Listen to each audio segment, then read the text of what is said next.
Здравствуйте, с вами «Час Спик» и я, Станислав Кучер. И в гостях у меня сегодня Максим Покровский. Приветствую, Макс. Приветствую.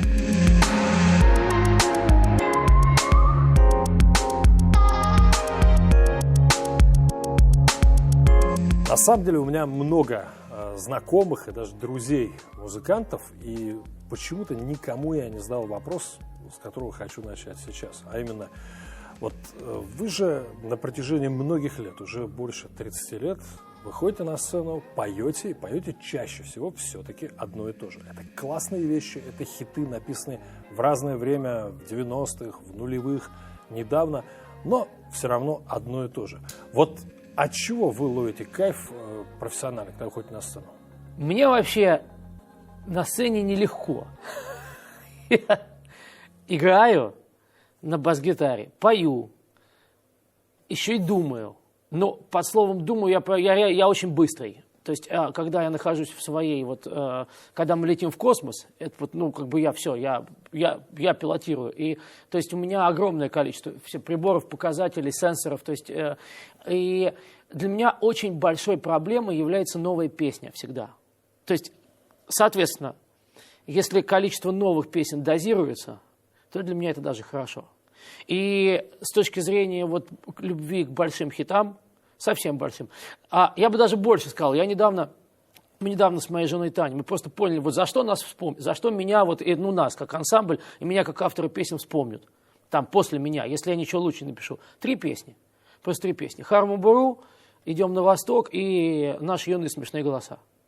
Вот. Я написал песен 200 или 300, я не считал. Но за эти 3 меня переживут. Поэтому эти 3 всегда есть в концерте. И не только эти 3. И ничего в этом страшного нет. И мне никогда их не скучно исполнять. Но обязательно хотелось бы, чтобы, конечно, время от времени какое-то новое докладывалось что-то. Что-то уходит из концертной программы, что-то приходит. Это должно быть. Я когда ехал сюда, сейчас в машине, я забил в Яндекс.Музыке Макс Покровский «Лучшие». И там было 20 треков. Да. И да, первые из них были ровно те, которые вы сейчас назвали. Потому что, я знаю же. Знаю, чем промышляю. Мы поговорили для начала, я задал те вопросы, которые я очень хотел задать изначально. Да?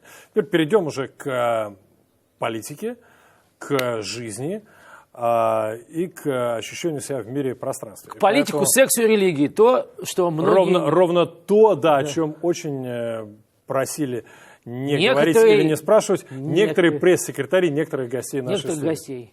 Политика, секс и религия прям без проблем. Но все-таки, если честно, я правда обалдел, потому что я не ожидал, что вы так офигенно выглядите. То есть 68-й год, это значит сколько? 51? Да, полный. Да? Полный 51. То есть, это на самом деле так, в принципе, прилично. То есть, когда я был школьником, я считал, что 51 это прямо поднапрягает, совсем много. При этом у меня такое ощущение, что вы сейчас выглядите лучше, чем 10 лет назад. Никаких технических и, собственно, медитативных для этого способов не применялось, так что, просто я живу своей жизнью. Пластических операций не было? Не. Мне звонили с телефона. Уколов не было? Ничего не было вообще. Криокамер не было? Ничего, вообще не было, ничего. Не было. Просто повезло. Просто повезло, плюс степень здоровости в моей жизни тоже. У меня очень неправильно со сном. У меня бывают такие заезды, что называется, заходы творческие. То есть, когда я ухожу в какую-то студийную работу, в домашнюю студийную работу, просто когда ты там день за днем ложишься в 3, в 4, в 5, это нехорошо. И в моей жизни было весьма много алкоголя, что не способствует. Но в моей жизни не было никаких наркотических. То есть, я не знаю, это, значит, относительно здоровый образ жизни. На самом деле, я не удержусь, все-таки скажу, когда мы сейчас гримировались по очереди в нашей гримерке, то человек, который нас гримировал, задал вопрос, а как неужели ни алкоголя, ни наркотиков? И Макс сказал, что наркотиков не было никогда. Если честно, я сначала, я верю людям, но мне трудно до сих пор в это поверить, потому что 90-е годы, которые я сам прекрасно прошел, да, то есть в журналистике, в шоу-бизнесе, в масс-медиа, где бы то ни было, и без наркотиков вообще, Вообще, я все время говорю, это на самом деле постоянно и, может быть, даже немножко скучно. Я 2 раза в своей жизни дунул, просто 1 раз я сделал не затяжку, а просто вот забрал воздух и выпустил это в Амстердаме, потому что я был в Амстердаме. Вот, и 1 раз, когда-то мы с семьей давно-давно отдыхали в Испании, я был просто абсолютно пьян, потому что, была пьяная компания. Я, по-моему, сделал 2 затяжки на анаши, но я не понял ничего, потому что просто сделал 2 затяжки, был пьяный и все. Не перекрыло. А как же музыкант, измененное состояние сознания, необходимость постучаться в другие двери, забрать оттуда энергию? Да, считается так в обществе, в российском, по крайней мере, что я пишу песни под воздействием то ли там неизвестно чего. Вот, все песни написаны мной в абсолютно трезвом состоянии. Вот, и пьяное состояние опьянения алкогольного вообще никаким образом не способствует написанию ничего, и никакого сознания не расширяет. Оно вот так вот максимально сужает, просто, что, может быть, тоже даже не так страшно плохо. Просто, когда проблема отходит, вот, ты тупишь, вот и смотришь в одну точку. Вот, повторяю, наркотики я не знаю, что делают. То есть просто сейчас рушится мировоззрение огромного количества людей, которые привыкли думать, что вот Мик Джаггер для того, чтобы в 70 лет, так скакать по сцене, необходимо было в 20 и в 30 обязательно употреблять много наркотиков и даже посещать рехабы. То есть вот этого ничего не было? Нет, абсолютно. Круто. Тогда... До рехаб я тоже не допился. То есть прям... Это хорошо. То есть, ювелирно прошел. А сейчас с алкоголем как? Сейчас с алкоголем... Так, я его где-то не употреблял 2 года, это очень хорошо. Тут жирок сходит, там все такое. Вот. А сейчас очень мало. Совсем мало. В этой студии Алексей Кортнев сказал мне, и я даже после этого сделал паузу, я не знал, что дальше спрашивать, потому что он сказал, что на самом деле все это ерунда про 50 новые 30 и так далее. 40 лет, все, после 40 я лично сказал он, я доживаю. И я отдаю себе в этом отчет. Все лучше уже было сделано, ничего нового я глобального не сделаю, я это понимаю и так далее. Он меня просто поразил такой обезоруживающей в этом смысле искренностью и пессимизмом, получается. Потому что мне как не хочется верить, что дальше после 40 доживаешь. А у вас как? Да, спасибо за вопрос. Все, наверное, идет от головы. А в голове творится следующее, что в голове творится все, что творилось до настоящего момента, это была подготовка, это было начало, это была проба пера, это была разминка. Вот. И естественно, что что-то, не знаю, произойдет это или нет, но я свято верю, что да, что это произойдет, что что-то большое, серьезное и хорошее будет еще сделано впереди, и все это только вот пока. Вы сейчас круче, чем были 30 лет назад? Дайте подумать. Можно разложить на смыслы. Я и хочу раскладывать на смыслы внутренне, внешне и еще я не знаю, внутренне 100 пудов. Потому что очень пытаюсь и, возможно, даже где-то в чем-то преуспел научиться у жизни и у самого себя. В глазах окружающих нет. В глазах окружающих я круче тогда. Вот. Но неважно, я знаю, что я делаю. Мне приходилось отвечать на вопрос о том, счастливый человек или нет, и я для себя отвечаю так, что если большее количество дней в моей жизни, когда у меня просто тупо хорошее настроение, когда я улыбаюсь, когда мне хорошо, значит, наверное, я счастливый. А как с этим у вас? Вы счастливый человек? Я могу сказать, что на настоящем этапе своей жизни я более чем счастливый человек. Это не просто ответ «да». Это я понимаю, что я сейчас нахожусь в том периоде своей жизни, который я бы вообще хотел, чтобы он просто чтобы он продолжался. Вечно ничего не бывает, но чтобы так было как можно дольше. Я понимаю, что это может быть не совсем правильно. Жизнь должна меняться, и мы вместе с жизнью должны меняться. Но небольшая человеческая слабость. Я очень надеюсь, что судьбе и Богу будет угодно. Если будет угодно, я хотел бы об этом попросить, чтобы мы чуть-чуть хотя бы, не в ущерб мировой революции, заморозились немножко в этом периоде и немножечко проплыли так чуть-чуть. Хорошо, а из чего этот момент состоит? Это ощущение «остановись мгновение»? Оно состоит из абсолютно конкретных вещей, более или менее важных. Все они, в общем-то, для меня очень важные. Они состоят в том, что у меня прекрасная жена Таня, у нас с ней 2 прекрасных ребенка. Это сын Илья, который живет в Москве, и дочка Таисия, которая живет с нами здесь, в Нью-Йорке. Таня очень много занимается делами, ногу свело больше даже, чем... Ну, как бы я, нельзя сказать, что больше, чем я, потому что я больше ничем не занимался и не занимаюсь. Таня тоже больше ничем не занималась и не занимается. В Москве у нас весьма веселая тусовка, потому что наш сын, у него сейчас девушка, они пока не расписаны, вот это происходит вся тусовка с участием моей мамы, бабушки, которая там им помогает, и у нас там еще есть собака, которую зовут Human, что значит человек, и они все, у них там вот такая вот история, я туда приезжаю, кайфую, смотрю на все это, то, что там, вот так, как там сложилось, вот такой, какой микромир у них сложился, смотрю, опять возвращаюсь сюда, вот, и мы просто работаем, и мы очень свободны в своей работе, мы очень много делаем сейчас нового продукта. Вот, это сухо звучит, но мы просто, я пишу песни, мы вместе придумаем, какое мы видео снимаем, мы вместе с Таней его и снимаем, ну, разумеется, мы нанимаем людей, мы работаем как сами себе организаторы, вот, сухую часть этого я хочу опустить, но она присутствует, то есть такая сухая организационная, вот, но мы очень много делаем того, что нам нравится, и мы живем... Уже сегодня упомянутый Леша Кортнев, я об этом все время говорю, когда я был у него на «Ночном экспрессе», я ему говорил о том, что я вот двумя ногами, разными ногами на двух континентах, он мне сказал знаменитую фразу, ну, для меня знаменитую, это «шпагат, братишка». Вот. Я это называю шпагатом Кортнева, то есть я вот в этом шпагате Кортнева живу, стоя одной ногой здесь, другой там, и мне это все очень, это немножко физически и морально тяжело, когда только я имею в виду туда-сюда летать. Вот. Но это состояние обозрения, то есть как бы немножко видишь себя со стороны, потому что прожил какое-то количество лет.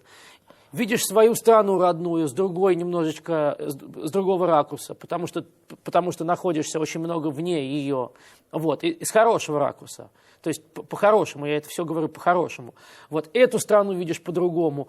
И какие-то творческие моменты, ну, к сожалению, некомфортно, только хочется, вот тут уже хочется поставить точку, вот это будем в этом стиле делать, вот это вот будем так делать. О, не, блин, не знаю, опять хочется искать, опять что-то делаешь, опять... Черт возьми, Макс, это звучит, вот есть же в английском языке замечательная поговорка too good to be true, да, слишком хорошо, чтобы быть правдой. Просто вы рассказываете, я думаю, черт, он везде, здесь хорошо. Поэтому сейчас разберем по полочкам. It's not easy.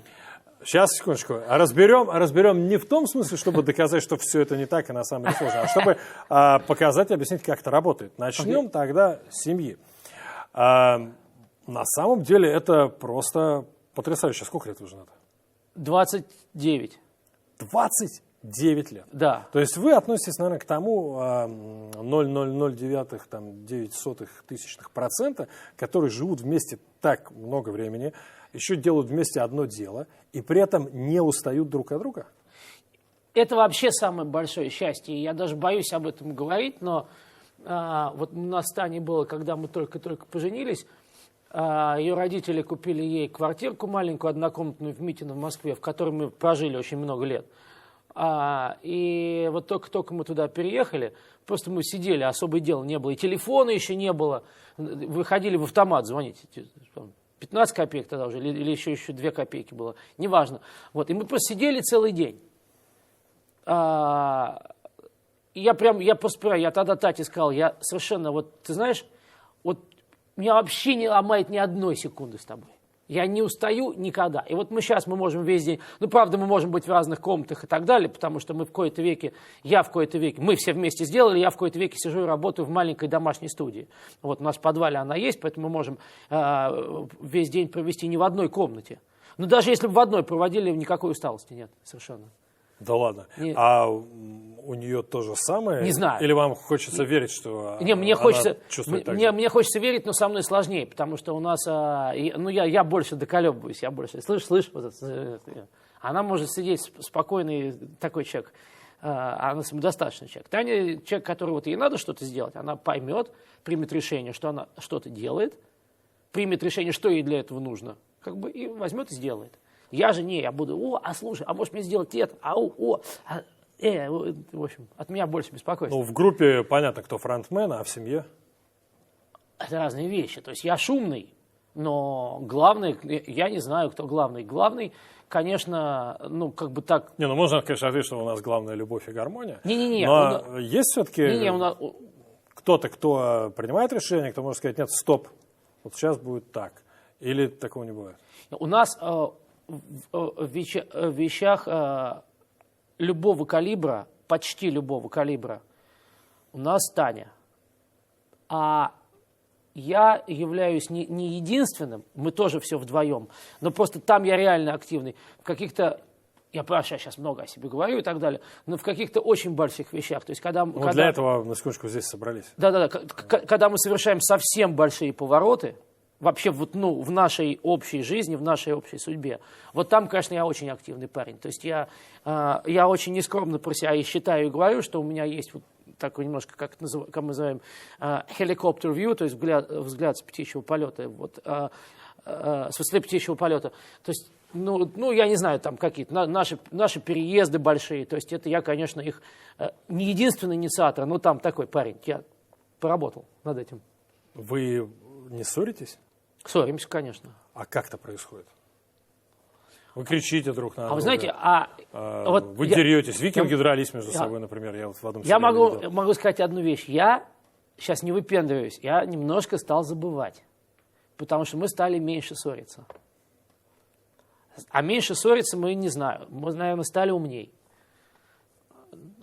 Поэтому, все равно, в основном ссоры происходят из-за вспыльчивости. То есть каждый... Чей? Вот тут оба.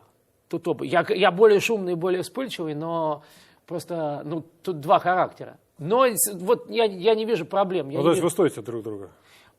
Я бы даже, надо, процедуры ради сказать, да, мы стоим друг друга, но повторяю, последние вот уже несколько лет я не могу сказать, что вот какие-то происходят серьезные ссоры, и что вот такие какие-то бытовые дела вообще не мешают. Вы отходчивый человек?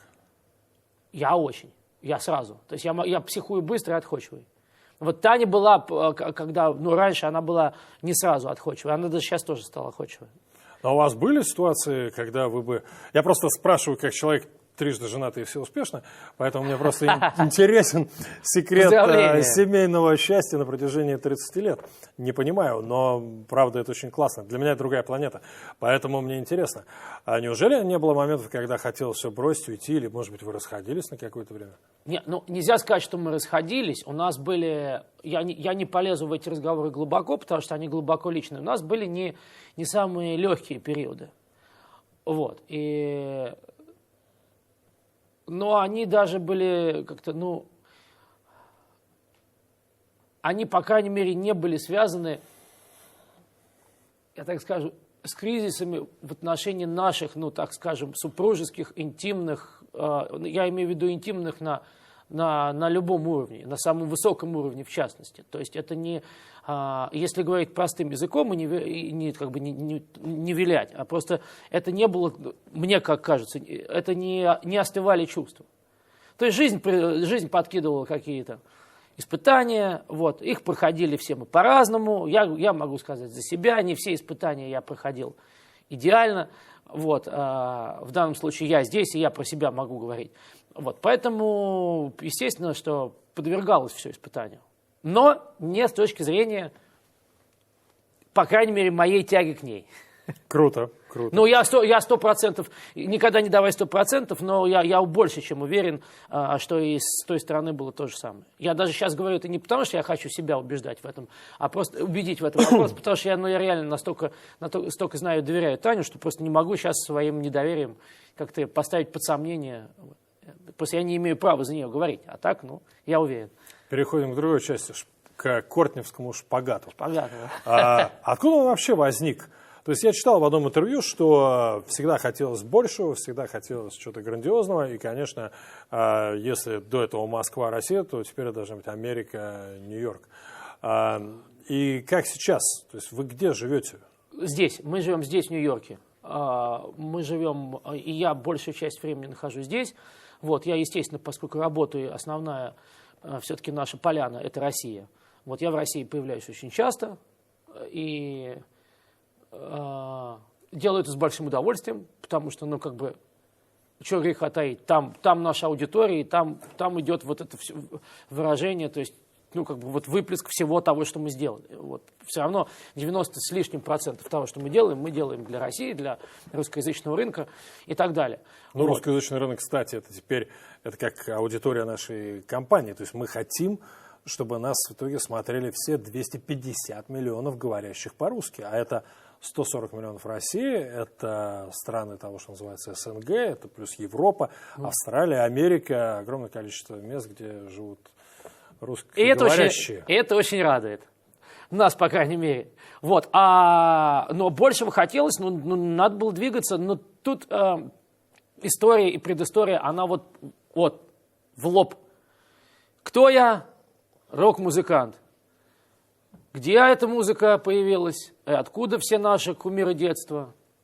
Из какой-то из стран. Значит, с меньшей вероятностью Австралия, с такой же небольшой вероятностью Германия, с большей вероятностью Англия и с еще большей Америка. Вот это, естественно, не решающее обстоятельство. Но это то, откуда, собственно, вот, ноги растут, что называется. То, откуда пошло это, вообще вся эта история, процедура пошла. Ну, хорошо, а что стало главным решающим обстоятельством? Ну, это осталось одним из главных обстоятельств. Вот, еще просто увидеть. То есть развить себя, понять, являемся ли мы заложниками той системы, которая нас вырастила, системы взглядов, языка, всего, менталитета. Или мы можем попробовать стать не за людьми, находящимися, я сейчас говорю не про железный занавес, при котором мы выросли, а просто вот что мы можем прорваться за границы, за грань вот этого ментального занавеса, вот этого бабла, пузыря, вот этой сферы. Кстати, меня всегда это очень интересовало. Я всегда завидовал, по-хорошему, или, не знаю, разноцветными видами зависти, музыкантам и художникам. Почему? Потому что они, музыкант и художник, они могут себе позволить говорить на том языке, который понимают везде.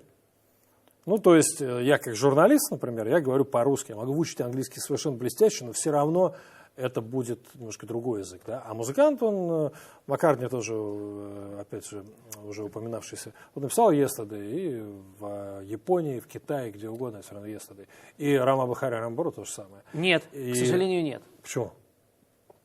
Извиняюсь, что перебил. Немножко вас успокою.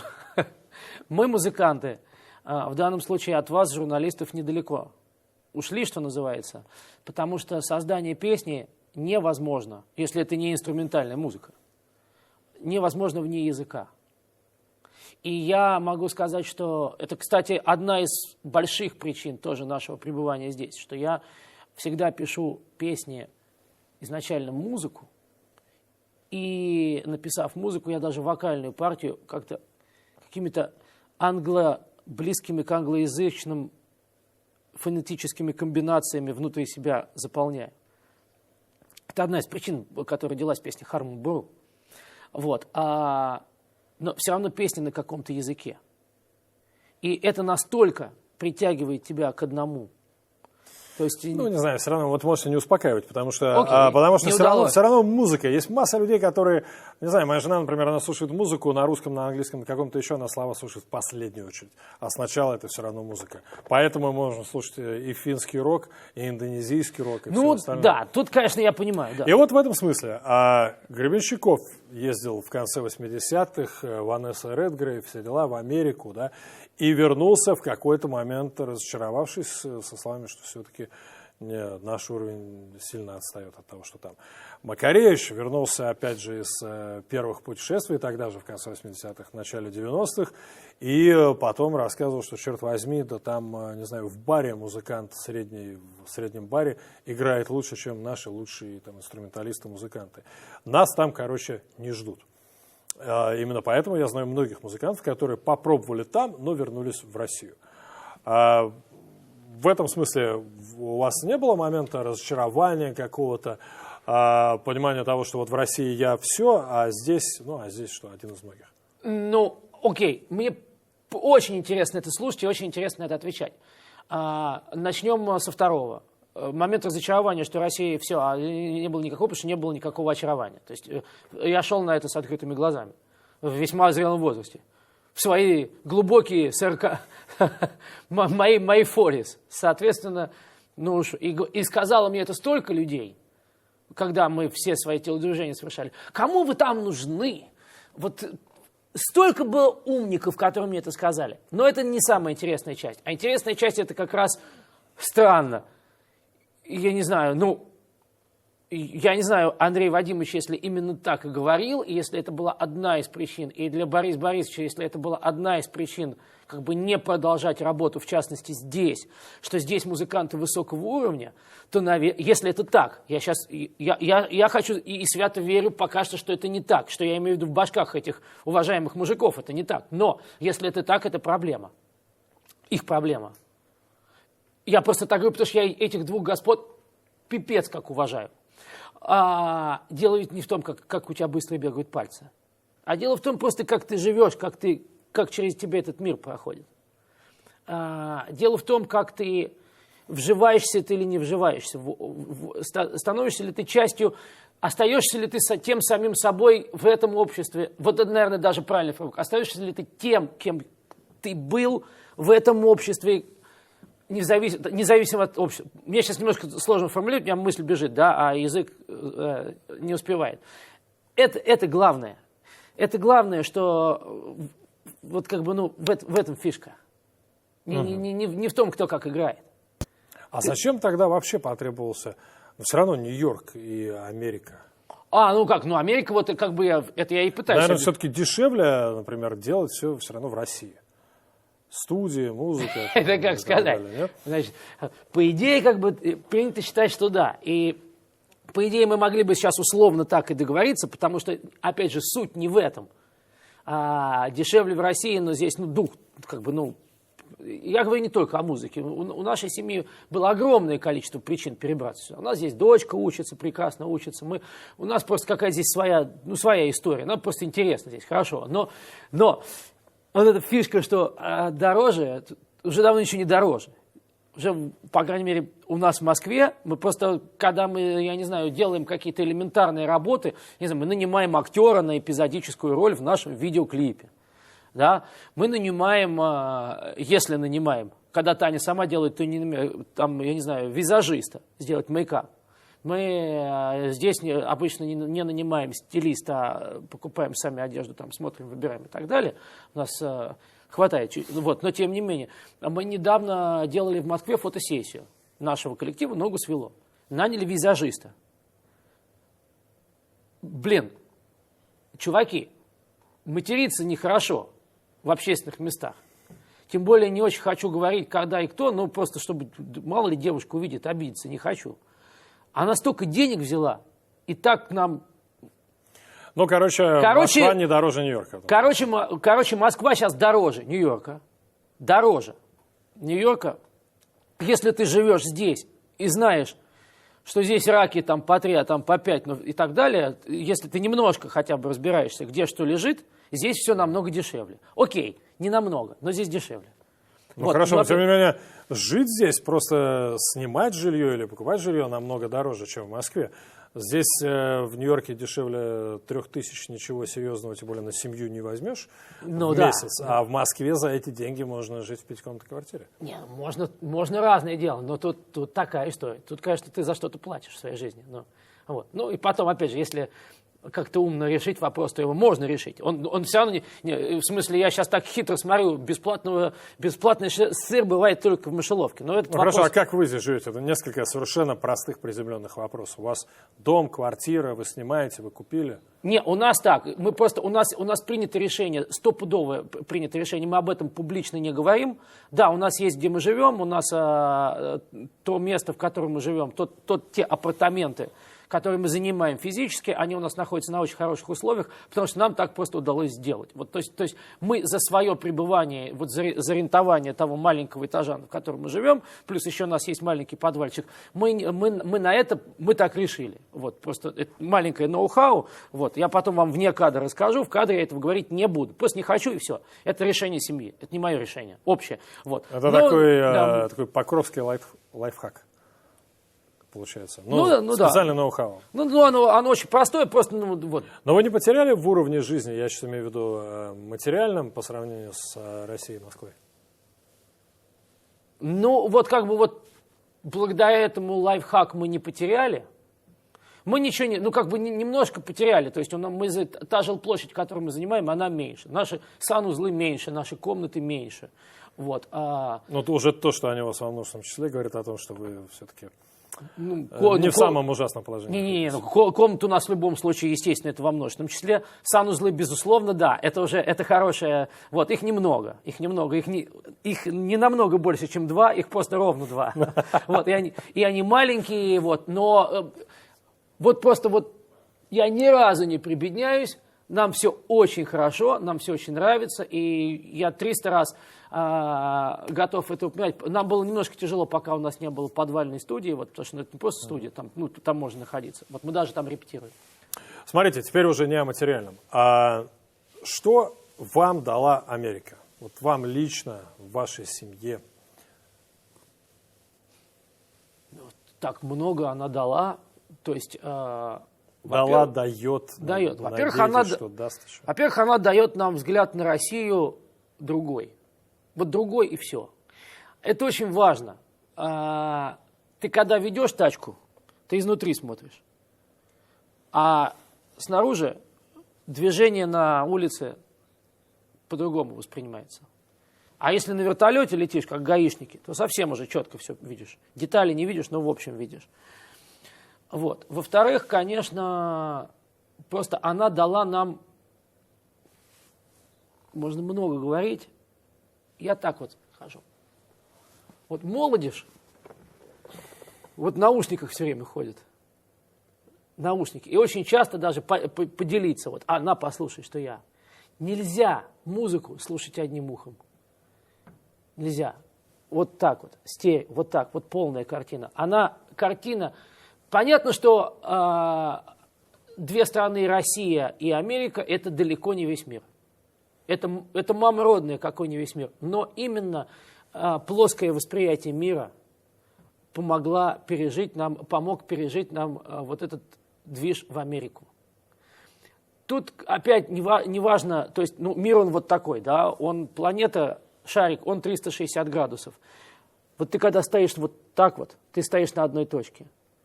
Вот. Конечно, это круто вот так вот все взять, прям в руки, все, и вот весь мир объять, прям вот так. Но хотя бы, когда у тебя две точки опоры, и, в общем-то, если посмотреть на глобус, Москва и Нью-Йорк не так далеко друг от друга, конечно, очень далеко, но это даже не треть и не четверть, по-моему, радиус, да. Вот. Но это вот такое вот, и, в принципе, как бы на этом можно завершить. Я имею в виду ответ на вопрос. То есть, если вас что-то интересует более подробно, я вообще счастлив рассказать. А что не нравится в Америке? Здесь ребята очень смешные. Мы с дочкой очень смеемся, но они у них немножко так... У нас сейчас любимое слово в нашем словаре, это слово appreciate.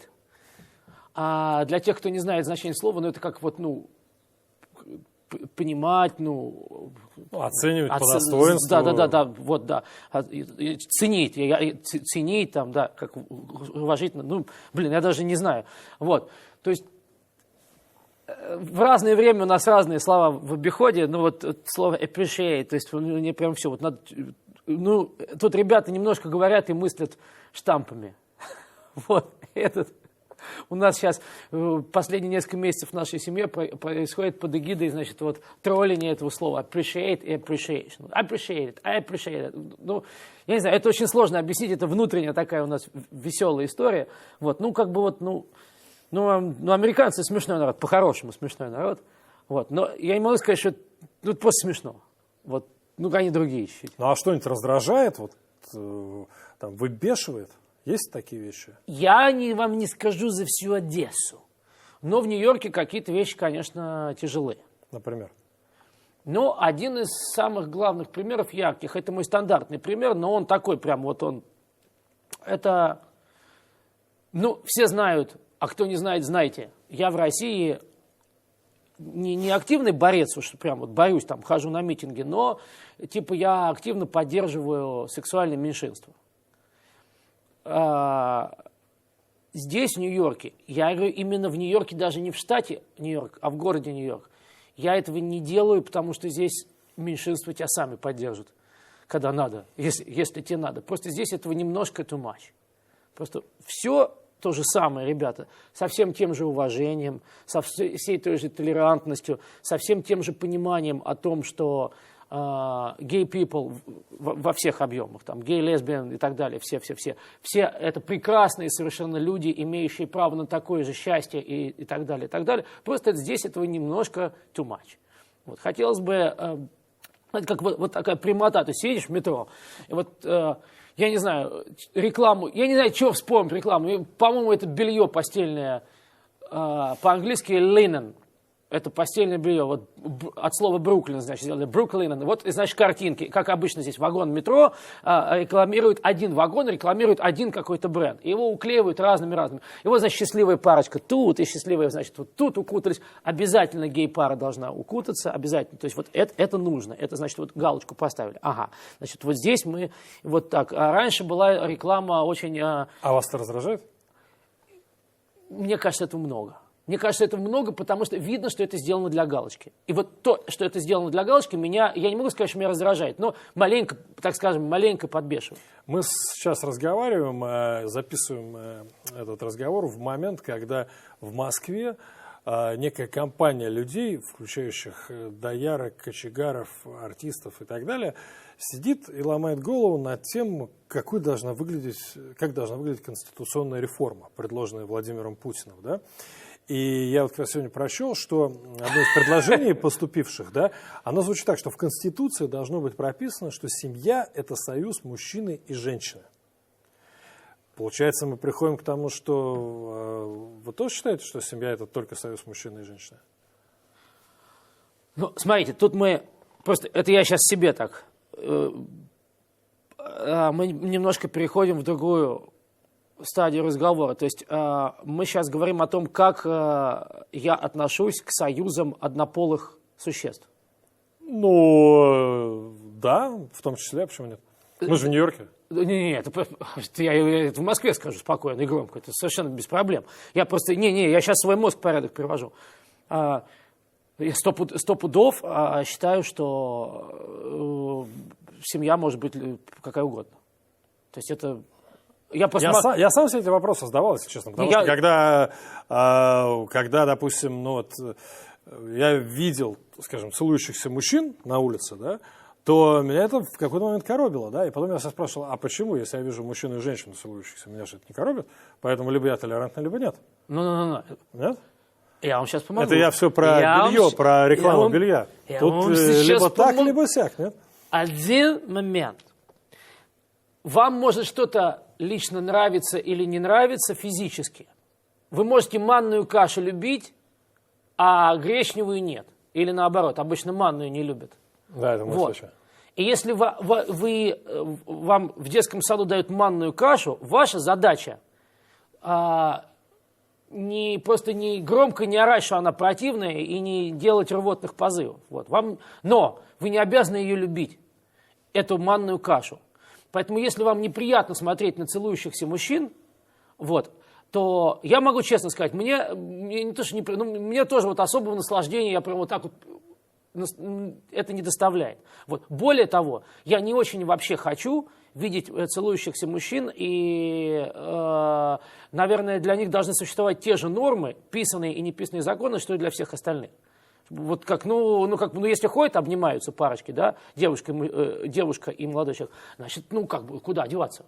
Пускай тоже ходят, чуваки обнимаются, это их дело. Вот. Помните, как «Москва слезам не верит» в самом начале, где идут по улице двое, обнимаются, и мимо проходит патруль, и говорят, не обниматься в общественных местах. Да. Ну, то есть, либо все обнимаются, либо все не никто обнимают. Да, но тут есть один очень важный момент. Пока мы далеко не ушли от него, я хочу сказать, что брак – это вообще дело другое. Если двое решили жить вместе, они делят все.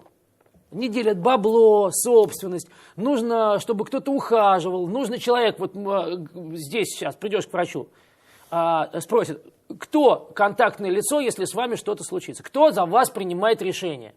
Я говорю, за меня принимает решение моя жена. Правильно? Кто принимает решение? Кто является родным человеком? Кто унаследует, если уйдет из жизни один из партнеров? Это все должно быть прописано. Этому должен быть закон. Вот.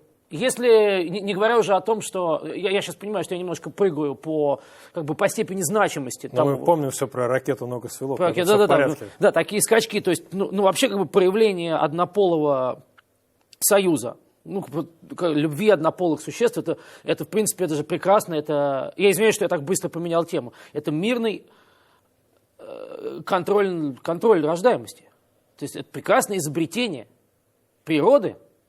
Вот, просто сейчас наше общество, я имею в виду общество земного шара, переживает переосмысление отношения к этому. И вот то, что я хотел сказать, что конкретно мне, Максиму, конкретно здесь, в Нью-Йорке, где гей-народ, извините, кто относится к этому так очень педантично, гей, лесбиян, queer, gender sexual, все, я имею в виду всех. Здесь они вообще просто как рыбы в воде. И они просто чуть-чуть здесь громче, чем остальные. Камон, ребята. Успокойтесь, вас и так все любят, все нормально. Вот. А все остальное – это очень серьезный вопрос. То есть им надо дать вместе жить, им надо дать вместе заключать союзы. Вот поэтому то, что там Путин хочет написать в своей конституции, то я не знаю, что. Значит, это проблема, ребята, у вас. Переходим к политике. Путин хочет написать в своей конституции. Большие это проблемы. Не ваша конституция? Хорошо, вы супер журналист. Я ей буду подчиняться, потому что как? Все, я не зря пришел сегодня на запись программы. Если эту конституцию примет, она пройдет в парламент. Если я ее нарушу, я буду ответственность нести за это. Будет моя. Но просто интересно, вот сейчас, когда две страны, и я не знаю, есть у вас паспорт или нет, но в любом случае у нас подразумевает, то есть можно быть американским гражданином, и российским гражданином, да, как Познер, к примеру, или как еще масса других людей. И все в порядке. Еще не Познер. Да, но мне интересно, вот вы ответственность в данном случае какую-то внутреннюю ощущаете вообще за то, что происходит в России? Еще больше, чем до переезда. Потому что просто... потому что любится, не потому что стерпится, слюбится и насильно, а потому что то, что любишь в своей стране и в своем народе, то и любишь. Любишь не из-под палки, а любишь честно. Поэтому я так и сказал, у вас, ребята, будет моя конституция, я же гражданин России. А что за история была, если честно, я не успел глубоко погрузиться, видимо, не настолько все-таки хороший журналист, когда Боярский взял и там отреагировал что-то, вы что-то сказали, а Боярский сказал, как он может так говорить? Боярский пусть идет, шарф свой одевает, шарф иди одень. А что это было? А что это было? Извините. Ничего страшного? К «Зениту» я не имею совершенно никаких. Я дал интервью екатеринбургскому изданию... Просто забиваешь, в Google. Максим Покровский, новости. И там чуть ли не третий выходит, почему-то Боярский ответил Покровскому, и начинается новость. Я ехал в машине, а здесь вообще нежелательно ехать и одновременно смотреть телефон, а я это все равно делал. И поэтому я до конца не успел изучить. Я дал интервью... 66. 66, да. И я все честно на духу и рассказал ребяткам. Я употребил термин деградации. Это очень четко в своем повествовании и в своем разговоре с журналистом я сказал о том, что российская нация находится в очень тяжелом состоянии, потому что над ней столько-то десятков лет проводится нехороший опыт, эксперимент и так далее, и так далее, и тому подобное. Естественно, когда уровень жизни падает, когда падает численность населения, когда растет количество,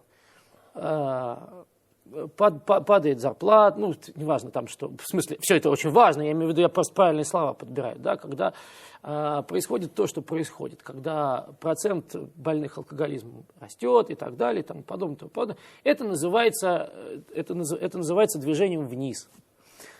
Поэтому я употребил это слово, деградация.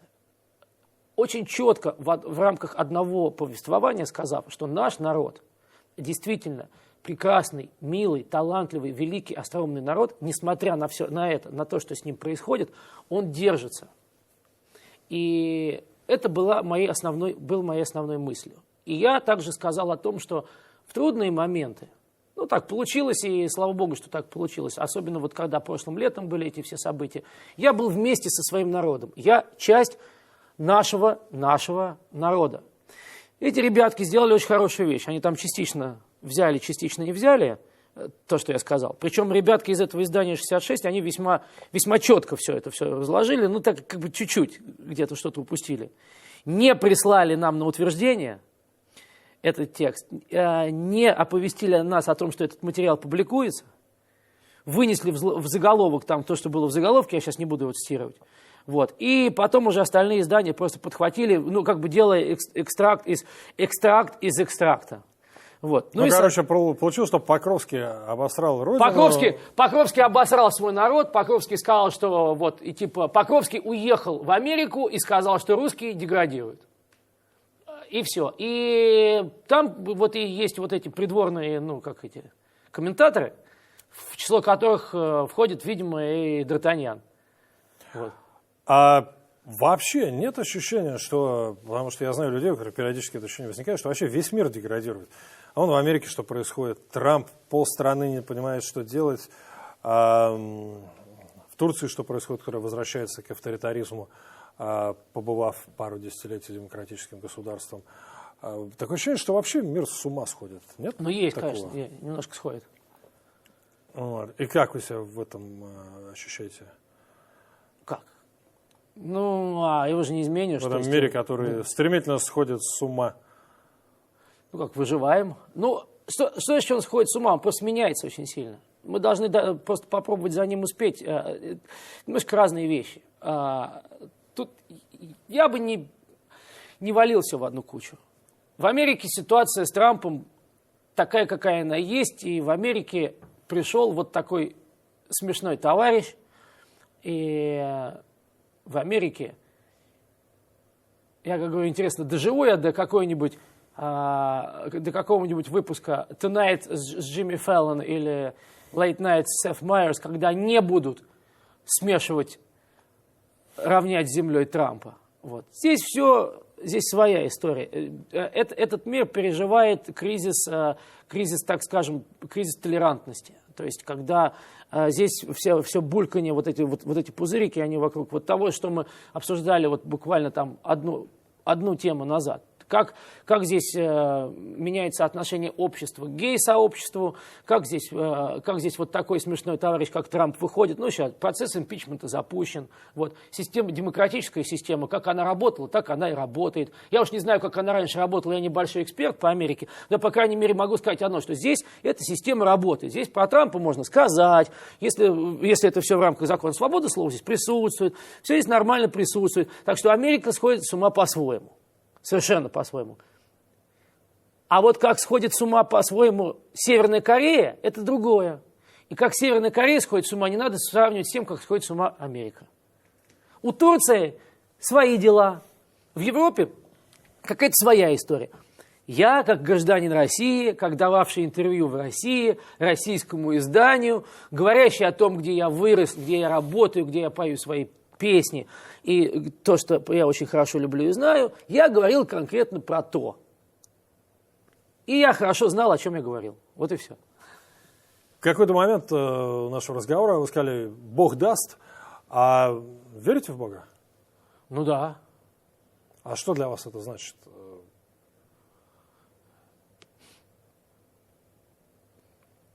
Ну, для меня это значит, я очень сейчас не хочу сбиться на банальность, для меня это значит то, что стопудово есть какая-то большая сила, ведущая все это, Вселенную куда-то. Вот. И, блин, как мне, я не знаю, что сказать, ну, честное слово. Но вы ходите в церковь, молитесь. Разные вещи. Я специально поэтому и спрашиваю. Ну как, в церковь я очень редко хожу, к сожалению, вот, но... Стоп.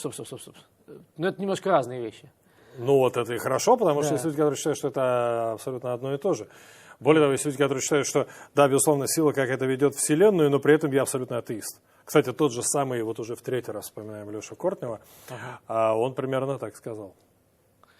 Я просто боюсь, есть огромное количество вопросов. Это, наверное, круто, сейчас я скажу. Сам факт существования которых, сам факт того, что живое существо, в моем лице, я не знаю просто про остальных, эти вопросы себе задает, означает, что есть некое большее, чем то, что мы видим, и то, чем... меня эти вопросы очень сильно увлекают. Я, например, понимаю, что должна существовать где-то какая-то очень серьезная логическая замкнутость между большим и малым, между Вселенной и внутренним миром, между историей всего человечества и историей человека, потому что каждый человек это внутри Вселенной. И этот человек, это песчинка в огромном количестве людей, которые за историю прошлой и будущей жизни этой планеты прошли через эту планету. Вот. И эта разница до такой степени огромна, это не такая вот история линейная, уходящая куда-то в никуда. Где-то как-то это все замыкается на какое-то большое объяснение. То есть у меня есть какое-то свое понимание, например, я не знаю, разумеется, что жизнь после смерти есть. По крайней мере, в это хочется верить. У меня есть свое понимание того, что есть, представляет из себя страшный суд. Я считаю, что это просто получение информации, ты подключаешься к какой-то матрице, ты понимаешь, ты видишь всю свою жизнь. И ты видишь не просто всю свою жизнь, ты видишь каждое свое действие, которое ты произвел, и видишь все мельчайшие последствия, и дальше. И это является страшным судом. И тот вопрос, этого не может не быть. Просто не знаю почему. И поскольку это есть, то, значит, ты начинаешь во что-то верить. Этот кто-то или что-то, это великое... Принимается абсолютно. Я понимаю, что наверняка простой ответ на вопрос, кем бы хотелось видеть свою дочь, это счастливым человеком. И тем не менее, представим себе, что есть возможность взять и передать ей на неком подсознательном, энергетическом уровне некий месседж, чего ни в коем случае не делать в жизни, основываясь на собственном опыте, и что, наоборот, обязательно сделать. Что это будет за месседж? Дочь – мудрейший человек, чувствующий все вокруг круче, чем я. Поэтому это как... Слушай, это будет так, если я что-то ей начну говорить, слышь, ты знаешь, ты это, как это? Ты типа того, не оплошай там. Вот. Что бы я ей ни сказал, она все это очень хорошо узнает, почувствует, и реально я бессилен. Наша дочь, она слишком высоко развитое существо. 3 песни, 1 дочь и 1 сын. Ну что, круто, поздравляю. Спасибо. И 1 жена, заметьте. Да, кстати. Вам да. Троекратный Спасибо. привет от моей жены. Спасибо.